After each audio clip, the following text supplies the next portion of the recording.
ఎన్నికల వేళ ఆంధ్రప్రదేశ్లో ల్యాండ్ టైటిలింగ్ యాక్ట్ అనేది పెను ప్రకంపనలు అయితే సృష్టిస్తూ ఉంది. దీని మీద భిన్న స్వరాలు వినపడుతూ ఉన్నాయి. వైసీపీ వారేమో ల్యాండ్ టైటిలింగ్ యాక్ట్ అనేది ప్రజలకు చాలా ఉపయోగపడుతుందని, అది రైతుల భూమి మీద సర్వ హక్కులు రైతులకే వచ్చేలాగా చేయడమే ల్యాండ్ టైటిలింగ్ యాక్ట్ అంటూ వారు చెప్తున్నటువంటి నేపథ్యంలో, కాదు రైతుల సంబంధించినటువంటి భూముల మీద సర్వ హక్కులు ప్రభుత్వానికే చెందుతాయి, జగన్మోహన్ రెడ్డి వాటిని కాజేసేటువంటి ప్రయత్నం చేస్తున్నారు అంటూ ప్రతిపక్షాలు ఆరోపణలు చేస్తున్నటువంటి నేపథ్యంలో అసలు ఈ ల్యాండ్ టైటిల్ యాక్ట్ అంటే ఏంటి, ప్రస్తుతం ఈ ల్యాండ్ టైటిల్ యాక్ట్ అనేది ఆంధ్రప్రదేశ్లో అమలయ్యుందా లేదా, దీనివల్ల అసలు ప్రజలకు లాభమా నష్టమా అనే అంశాల మీద మనతో మాట్లాడేందుకు చర్చించేందుకు ప్రస్తుతం మనతో పాటు ఉన్నారు ప్రముఖ సీనియర్ జర్నలిస్ట్, ప్రముఖ రాజకీయ విశ్లేషకులు సిఎస్ రావు గారు. సార్తో మాట్లాడు. సార్ నమస్తే. సార్ నమస్తే.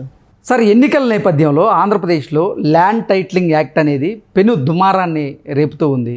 ల్యాండ్ టైటిలింగ్ యాక్ట్ అనేది సూపర్ పథకం, అసలు మంచి యాక్ట్ అంటూ కూడా జగన్మోహన్ రెడ్డి గారు చెబుతూ ఉన్నారు.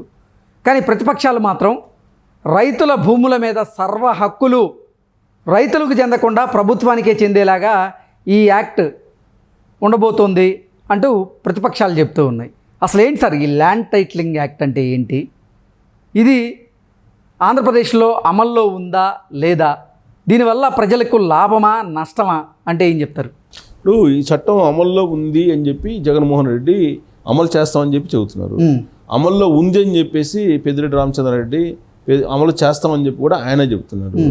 అసలు అమల్లో ఉంది అని చెప్పి రెవెన్యూ శాఖ మంత్రిగా ఉన్నటువంటి ధర్మాన కూడా చెప్తున్నాడు.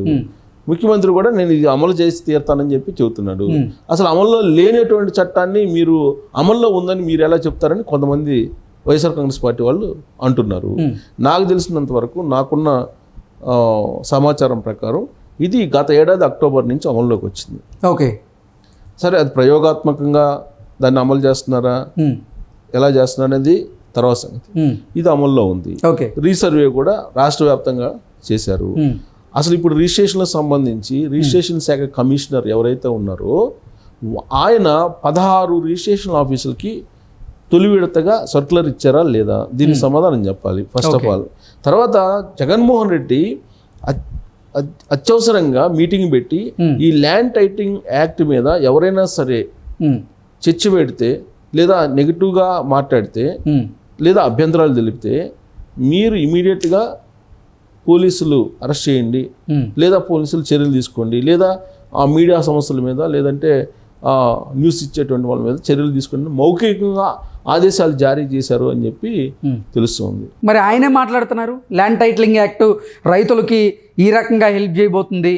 ఇన్ని రోజులు బ్రిటిష్ కాలంలో అప్పుడెప్పుడో సర్వేలు జరిగినాయి, ఆ సర్వే నెంబర్లే ఇప్పటికీ ఉన్నాయి. భూ సమస్యల వల్ల రైతులు ఇబ్బంది పడుతూ ఉన్నారు. పాజిటివ్ చెప్తున్నాడు కాబట్టి అది వినండి అని చెప్తున్నారు. ఆయన చెప్పింది వినాలి, ఆయన చెప్పింది వినకపోతే కేసులు పెట్టండి అని చెప్పి చెబుతున్నారు. ఎవరికి? సిఐడి కమిషనర్కి రిజిస్ట్రేషన్ శాఖ కమిషనరు సిఐడికి కంప్లైంట్ చేశారు. సిఐడి పోలీసులు ఎవరిని చర్యలు తీసుకోవాలి, ఎవరి మీద చర్యలు తీసుకోవాలి, ఎందుకు చర్యలు తీసుకోవాలనేది అర్థం కాక వాళ్ళు కామ్గా ఉన్నారు.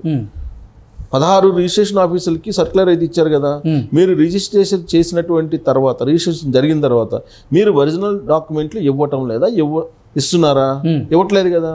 జెరాక్స్ కాపీలు ఇవ్వాలని చెప్పి మీరు సర్క్యులర్ ఇచ్చారు కదా, జెరాక్స్ కాపీలు ఇస్తున్నారు కదా, ఒరిజినల్స్ మీ దగ్గర పెట్టుకుని ఏం చేస్తారు? అసలు రైతులకు కానీ లేదంటే ఇల్లు ఉన్నటువంటి వాళ్ళకి కానీ, ప్రాపర్టీస్ ఉన్నటువంటి వాళ్ళకి కానీ వాళ్ళకి భద్రత లేకుండా ఉంది. మొత్తం ఈ ఆస్తులను మొత్తాన్ని కూడా జగన్మోహన్ రెడ్డి ఒరిజినల్స్ తీసుకొని రాబోయేటువంటి రోజుల్లో ఏదో చేయబోతున్నాడు అనేది ఆంధ్రప్రదేశ్లో ఉండేటువంటి ప్రతి ఇద్దరు పౌరులు కలిసినా చర్చించుకుంటున్న పరిస్థితి ఇవాళ. అసలు ఏం చేస్తాడు జగన్మోహన్ రెడ్డి రాబోయేటువంటి రోజుల్లో, ఒరిజినల్ డాక్యుమెంట్లు తీసుకుని ఏం చేస్తారు అనేది పెద్ద చర్చనీయాంశంగా మారింది.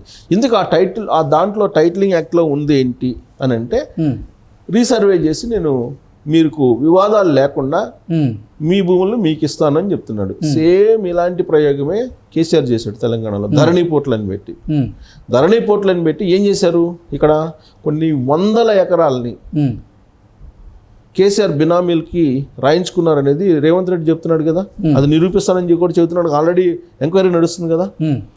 ఇప్పుడు రీసర్వే అనేది కూడా సేమ్ ధరణి పోర్టల్ లాంటిదే అనేది ఇప్పుడు సర్వత్రా వినిపిస్తుంది. ఓకే, అసలు రీసర్వే అవసరం ఏంది?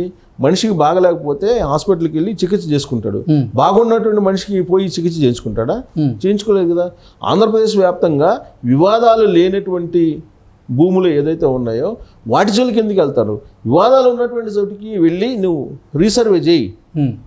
వివాదాలు లేని చోటుకి వెళ్ళి రీసర్వే చేసి వివాదాలను సృష్టిస్తున్నారు కదా. అలా ఎందుకు సృష్టిస్తున్నారు అనేది ఒకటి. సరే, రీసర్వే చేస్తున్నాడు. రీసర్వే చేసి మొత్తం పాస్బుక్లను మళ్ళీ ఇష్యూ చేస్తాను అని చెప్పి ఇష్యూ కూడా చేశాడు ఆయన.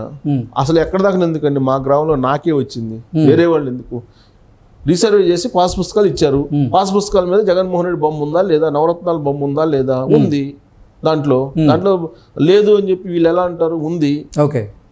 తర్వాత దాంట్లో తప్పులు వచ్చాయి. 4 ఎకరాలు వేశారు. ఉన్నటువంటి భూమి కాకుండా ఇంకొక 4 ఎకరాలు వేరే వాళ్ళకి వేశారు. అది తీసుకోమంటారు. నా భూమి లేకుండా నేనట్టు తీసుకున్నాను అంటే, ముందు తీసుకోండి సార్, మీరు కంప్లైంట్ పెట్టండి అని అంటాడు. సచివాలయానికి వెళ్ళి కంప్లైంట్ పెట్టండి, తర్వాత సర్దిద్దుతారని చెప్పి చెబుతున్నారు. ఇప్పుడు అసలు ఆ వివాదాల్లోకి మొత్తం వెళ్తే ఇప్పుడు అసలు పాస్బుక్లు అసలు ఆ ఇష్యూ చేసిన దాంట్లో జగన్మోహన్ రెడ్డి బొమ్మ ఉందని చెల్లదు. మార్గదర్శకాల ప్రకారం చెల్లదు. ఫస్ట్ ఆఫ్ ఆల్ చట్టం ప్రకారమే చెల్లదు అది. ఆయనకు అధికారం ఉంది, ముఖ్యమంత్రిగా ఉన్నాడు, నా బొమ్మ నేను వేసుకుంటానంటే వేసుకో. ఎవరు వ్యతిరేకించేటువంటి వాళ్ళని పోలీసులు తీసుకెళ్లి అరెస్ట్ చేసి కేసులు పెడతానంటే కామ్గానే ఉంటారు జనాలు. కానీ రేపు 13వ తారీఖున, మే 13వ తారీఖున ఓటు హక్కు అనేది ఉంటుంది కదా.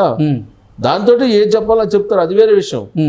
కానీ ల్యాండ్ టైటిలింగ్ యాక్ట్ అనేది తెచ్చిన తర్వాత ఆంధ్రప్రదేశ్లో ఉండేటువంటి సామాన్య ప్రజల నుంచి, ఒక సెంటు భూమి ఉన్నోళ్ళ దగ్గర నుంచి పెద్దోళ్ళ దాకా అందరికీ ఒక ప్యానిక్ సిచ్యువేషన్ ఉంది. ప్రమాదకరమైనటువంటి సిచ్యువేషన్ రాబోయేటువంటి రోజుల్లో జగన్మోహన్ రెడ్డి రూపంలో అనేటువంటి ఒక భయం అయితే అక్కడ కనిపిస్తుంది. ఎందుకు కనిపిస్తుంది? ఇప్పటివరకు ఏదైనా డిస్ప్యూట్ ఉంటే కనుక అది కోర్టుకు వేసుకుంటారు.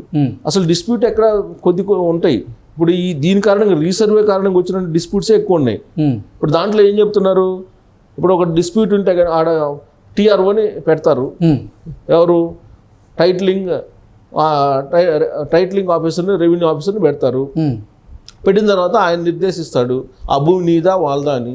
నిర్దేశించిన తర్వాత ఆ టైటిల్ ఒకటి ఇస్తారు. టైటిల్ ఇచ్చిన తర్వాత వివాదం లేకపోతే ఓకే, వివాదం ఉంటే మళ్ళీ అది ట్రిబ్యునల్కి వెళ్ళాలి. అది ట్రిబ్యునల్ ఏంది? జిల్లా ట్రిబ్యునల్, రాష్ట్ర ట్రిబ్యునల్ 2 ఉంటాయంట. అది జిల్లా ట్రిబ్యునల్కి వెళ్ళాలి. జిల్లా ట్రిబ్యునల్లో అధికారులు చెప్పింది వింటారా? అధికారంలో ఎవరుంటే వాళ్ళ మాట వింటారు. వైఎస్ఆర్ కాంగ్రెస్ పార్టీ వాళ్ళు చెప్పింది వింటారు. అంటే నీ భూమిని నువ్వు ఎప్పటికప్పుడు 90 రోజులకు ఒకసారి చూసుకోవాలంట. 90 రోజుల తర్వాత ఆ భూమి కనుక లేకపోతే ఆ రికార్డుల్లో, ఆన్లైన్లో, ఇక నీ భూమి కానట్టే. సపోజ్ ఎవరో నీ భూమిని ఆన్లైన్లో మార్చేసుకున్న తర్వాత ఆ భూమిని 90 రోజుల్లో నువ్వు గమనించి మళ్ళీ వివాదాల్లో ఆ ట్రిబ్యునల్కి వెళ్ళకపోతే ఇక నీ భూమిని మర్చిపోవటమే అనేది ఆ చట్టంలో ఉంది. ఒకటి. రెండో ప్రమాదకరమైన విషయం ఏంటంటే, నాకు కొద్దిసేపటి క్రితం వేరే ఒక అడ్వకేట్ నాకు తెలిసిన అతను చెప్తున్నాడు, మొత్తం ఆంధ్రప్రదేశ్లో ఉండేటువంటి భూములన్నీ మళ్ళీ రిజిస్ట్రేషన్ చేసుకోవాలి, అందరూ రిజిస్ట్రేషన్ చేసుకోవాలి, రిజిస్ట్రేషన్ ఫీజు కట్టాలి అని చెప్తున్నారు. టైటిలింగ్ యాక్ట్ ప్రకారం నీకు టైటిల్ రావాలంటే నీ ఆస్తులకి నువ్వు రిజిస్ట్రేషన్ చేసుకోవాల్సిందే. రిజిస్ట్రేషన్ చేసుకోవాలని మళ్ళీ నువ్వు రిజిస్ట్రేషన్ అమౌంట్ కట్టాల్సిందేను. అందుకే జగన్మోహన్ రెడ్డి మొత్తం దగ్గర రిజిస్ట్రేషన్ ఛార్జెస్ వసూలు చేసుకోవడానికే ఇది తీసుకొచ్చాడని చెప్పి అడ్వకేట్ చెప్తున్నాడు. దాంట్లో నిజం ఎంత అవుతుందంతా ఇంకా నేను డెప్త్కి వెళ్ళి రీసెర్చ్ చేయాల. అడ్వకేట్ చెప్తున్నారు అలా ఉండదులేండి, మొత్తం రిజిస్ట్రేషన్ చేసుకోమంటే ఎట్లా చేసుకుంటారు, మొత్తం ప్రజలు తిరగబడతారు కదా అన్న. నేను లేదు సార్, అతని ఆలోచన ఇదే అని చెప్తున్నాడు ఆయన. అదొకటి. రెండు ఏంటంటే, అసలు భూములు వివాదంలో ఉన్నటువంటి భూములు ఏదైతే ఉన్నాయో వాటిని అసలు ఎవరికి ఇస్తారు అనేది వైఎస్ఆర్ కాంగ్రెస్ పార్టీ ఒకవేళ అధికారంలోకి వస్తే వాళ్ళు చెప్పినట్టు జరుగుతుంది. తర్వాత భూములు ఎవరైతే ఉన్నాయో ఆ భూముల మీద లాస్ట్కి సర్వే రాళ్ళ దగ్గర నుంచి పుస్తకాల మీద కూడా నా బొమ్మలు వేసుకుంటాను అంటాడు. ఆల్రెడీ ఆయన బొమ్మలు వేసుకుంటే అసలు నీది అనే ఫీలింగ్ ఉంటుందా? నీ భూమి అసలు మా పూర్వీకుల దగ్గర నుంచి మాకు అనువంశికంగా సంక్రమిస్తున్నటువంటి భూమి మీద, ఆ పట్టాదారు పాస్ పుస్తకం మీద నీ బొమ్మ ఏంటని జగన్మోహన్ రెడ్డి భార్యనే క్వశ్చన్ చేస్తారు కదా, భారతిరెడ్డిని. భారతదేశం అది సెంటిమెంట్తో కూడిన అంశం కదా. అయినప్పటికీ కూడా ఆయన తీరులో మార్పు రాల. నిన్న కూడా ఎంత పెద్ద ఎత్తున వ్యతిరేకత వస్తున్నప్పటికి కూడా నేను ఆ చట్టాన్ని అమలు చేసి తీరుతాను అంటున్నారు. అంటే అమలు చేసి ఆ ఒరిజినల్ డాక్యుమెంట్లు తీసుకెళ్ళి ఇప్పుడు సచివాలయాన్ని పెట్టేశారు. సచివాలయాన్ని పెడితే తప్పేందో అంటున్నారు వాళ్ళు. రేపు నీ సొంత డాక్యుమెంట్స్ పెట్టుకున్న తర్వాత ప్రజల సొమ్ము పెట్టుకుంటే తప్పేంది, ప్రజల కోసమే కదా నేను బటన్ నొక్కుతుంది అని అంటాడు రేపు. దాని సమాధానం ఏంటి? ఇంకోటి ఏంటంటే ఈ మధ్యకాలంలో సుప్రీంకోర్టు ఒక తీర్పు వచ్చింది ఈ చట్టానికి అనుగుణంగా. ప్రైవేట్ ఆస్తులు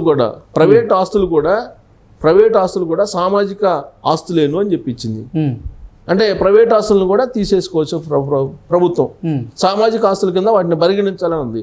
ఆ క్లాజుని కనుక చూపిస్తే కనుక జగన్మోహన్ రెడ్డి మొత్తం భూములు తీసుకున్నా కానీ సుప్రీంకోర్టు చెప్పింది కదా నేను తీసుకున్నానని చెప్తాడు. ఓకే.